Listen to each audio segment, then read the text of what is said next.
মেয়েরা সবচেয়ে বেশি বদলে যায় কখন জানেন? প্রথমে তারা বদলে যায় অনেকবার যদি তাদের বিশ্বাসটা ভেঙে যায়। 2 নাম্বার হচ্ছে কাঁদলেও যখন সেই মেয়েটার পাশে কেউ থাকে না। 3 নাম্বার হচ্ছে মেয়েটার নিজের চাওয়া ছোট হয়ে যায় যখন অন্যের সুখের সামনে।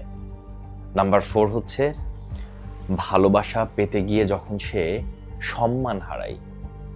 নাম্বার 5 হচ্ছে কেউ তুমি পারবে বলা বন্ধ করে দেয়।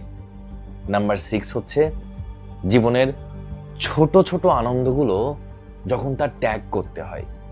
নাম্বার 7 হচ্ছে নিজেকে প্রমাণ করার ক্লান্তি পিছু ছাড়ে না। নাম্বার 8 হচ্ছে বারবার যখন শুনতে হয় যে তুমি বুঝবে না এই বিষয়টা। নাম্বার 9 হচ্ছে নিজের স্বপ্নে বিশ্বাস হারিয়ে ফেলে। আর নাম্বার 10 হচ্ছে ধীরে ধীরে নিজের পুরনো হাসিটাও হারিয়ে যায়।